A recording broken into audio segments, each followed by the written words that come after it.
For withholding income tax, there is a few changes.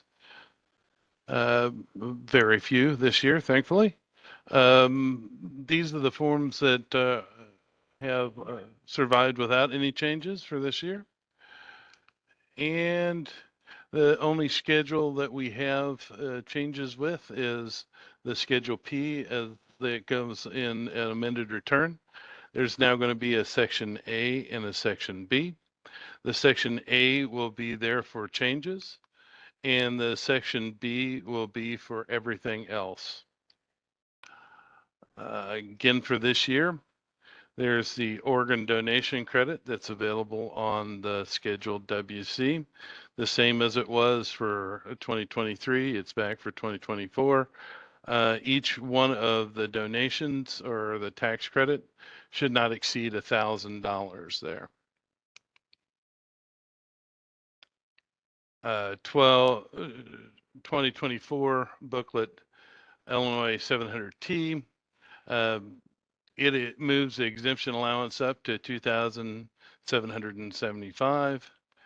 And just as a reminder, for this year, we had a change from the expected exemption. It decreased by $200 for the year. You had about 6 months or to catch up with that. And the catch-up addendum appeared at the end of the 700T on page 23. That is it for withholding. Moving on to business income tax. We have electric vehicles. Again, that is just a rename to emphasize the new goal of the act. The other EDGE tax credit, that was branded under a Blue Collars Jobs Act. There are several acts that was put together that reinvented EDGE. It put in a new employment requirements for people that want to take the EDGE credit, and also underserved areas. It expands the EDGE credit. What it used to be is 50% of the incremental tax income. Now it's expanded if you do it in one of the underserved areas and meet the employment requirements, can be either 75% of the incremental tax or up to 100%. That's administered by DCEO. We just provide the $12.99 where to take that credit. Recovery and mental health, that is new for this year. That is $1 times the number of hours worked for qualified employees. Qualified employer has to have a relationship with a recovery or mental health provider. These credits shouldn't exceed $2,000 per eligible individual employee, and the total award in the year can't exceed $2 million. So there won't be a lot of these out there. These are the bit schedules that went through each one of the sessions without changes, which is most of them. And the returns that went through without changes. We have changed a little bit on the address checkbox. If you check that box, we actually removed the checkbox. And formerly, if you check that box or not, we updated the address anyway with whatever was on those lines. At this point, we'll just continue on updating addresses as they are placed on those lines. 4562, these changes were following the federal depreciation schedule. We've added on 60% for the new year. We've added reserve lines for the 40% and 20% that will be added in the future.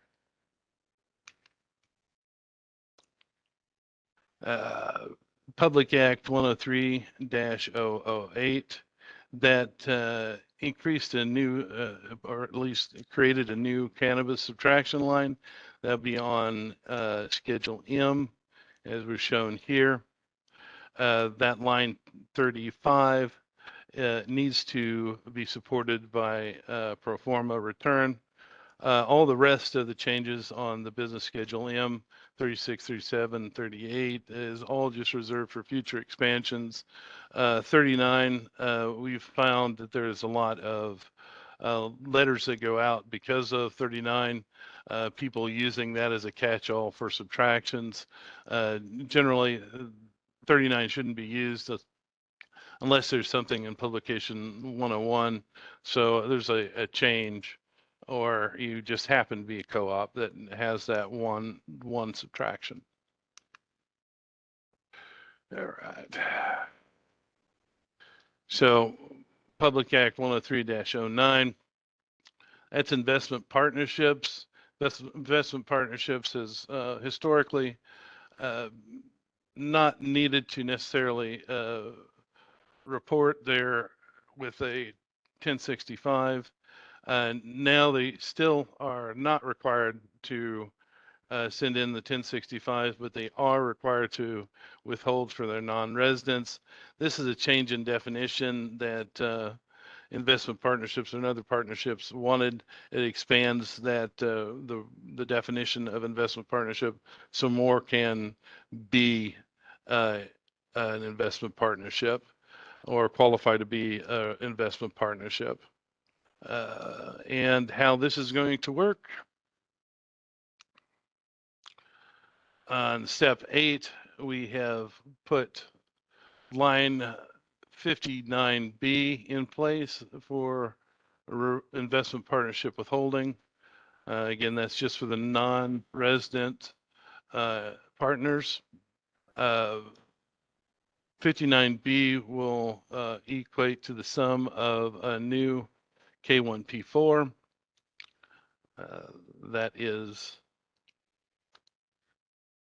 That will also be necessary to fill out. My clicker, unfortunately, is one moment. With the K1P4, you'll need to fill out the K1Ps here in order to fill out your K1P4s. I'll come to the K1P4s momentarily, but here IP withholding will be reported on K1P line 55. Most of the K1P4 is going to be filled out based off of the K1Ps that you fill out for your individual partners in your partnerships. K1P4, steps 1 and 2, it looks a lot like our normal K1P. And steps 3 and 4 is again based off of mostly K1P, finding a number and plugging and chugging and downputting from there. K1P4s and PTE investment partnerships still can elect to pay PTE tax. They'll be subtracting off any withholding that they may be paying for their non-residents on their income worksheet, as seen here on 1A.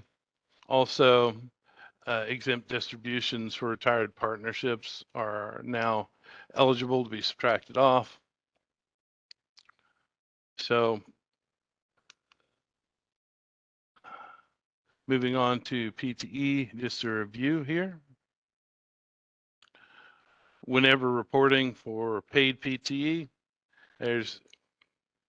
you would be reporting on Schedule B or Schedule D for 1041s and Schedule K1P for individual partnerships or S Corps and K1Ps for those 1041s for any PTE tax that is being sent out or distributed to individual members.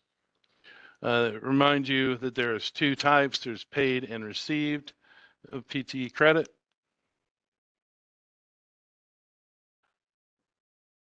Any entity that does not pass through or is paying for is doing that on their reporting that on their 1065 or their ST.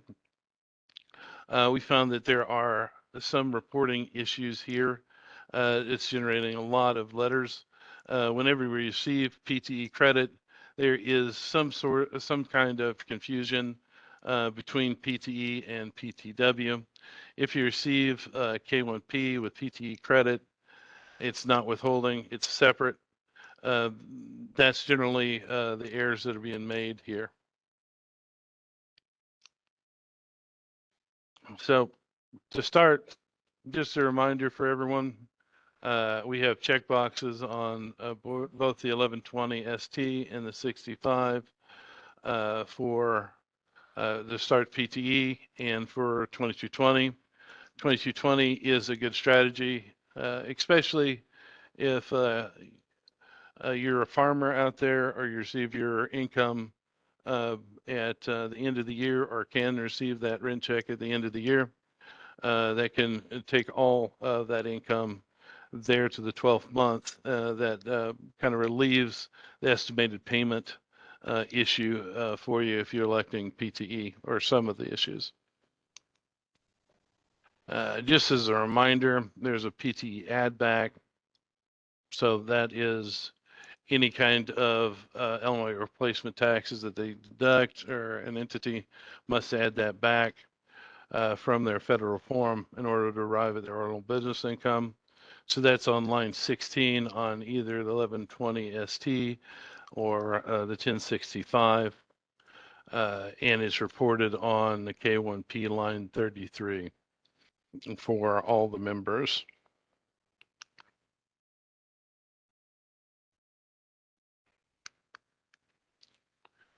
Again, here's line 16 for both the 1120 ST and the 1065, and K1P line 33.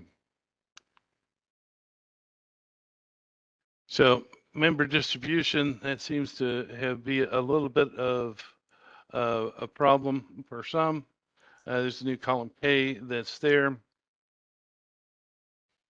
That's to report the proportional share, whatever is distributed to partners or shareholders. That goes through the paid. Step 8 and 60, that is where PTE income worksheet comes in, and 63 has been provided for the 2220.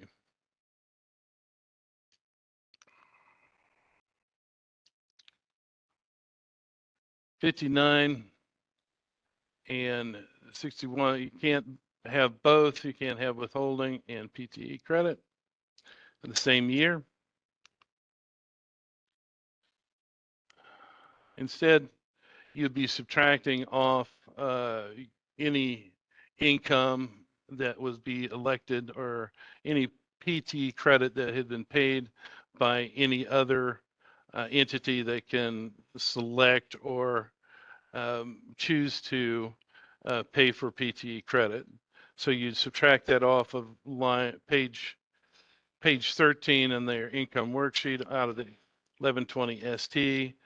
This is line 13 is where you'd subtract that off.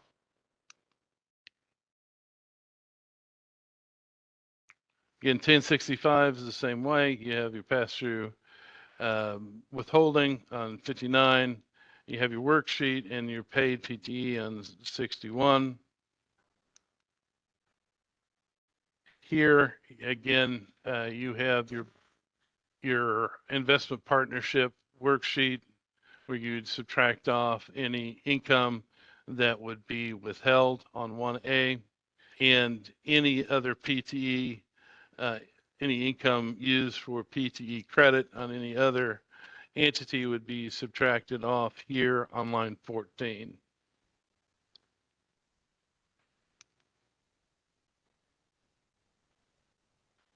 Here is the Schedule B. Reminder here on K and E.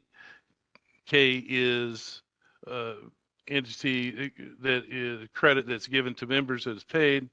E is for any proportional share of PT credit that's been received. for each one of your members.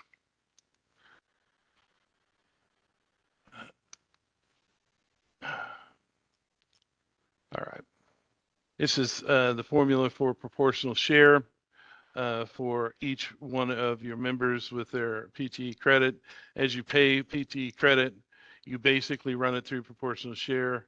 It's based off column E, and based off that proportional share is what you how you award that PTE credit, or in other words, off of ownership percentage.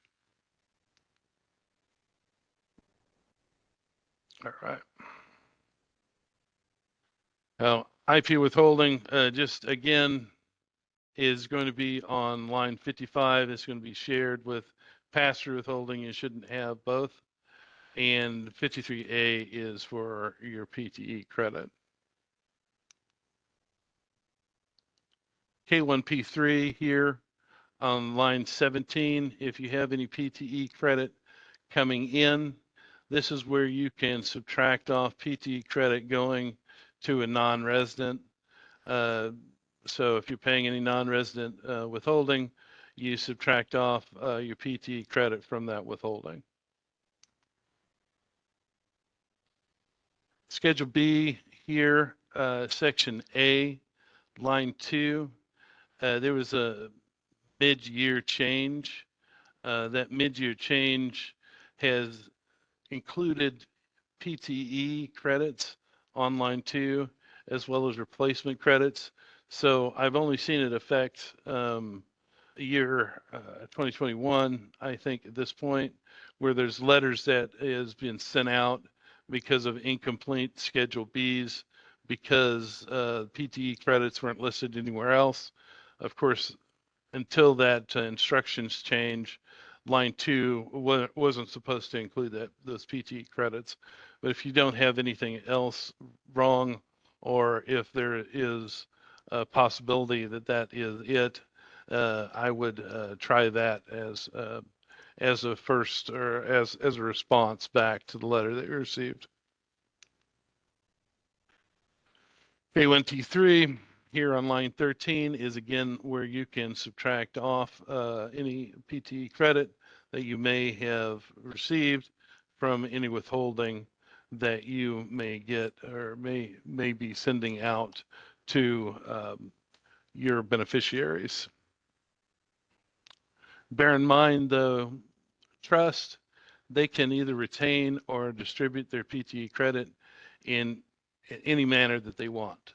So they can use it as a payment. They're in your payment section, step 7, 55D, or they can send it out to their individual beneficiaries on K1Ts. All right. PTE credits, when they come through K1Ps, it's the same rules that every other K1Ps. It's based at the end of the year for whatever entity that is awarding that K1P.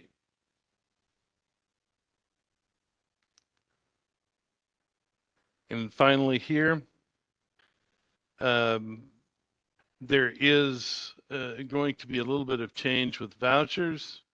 We're removing the year on the vouchers. It's still going to be contained in the barcode, but it's not going to be listed in the top on all of our vouchers.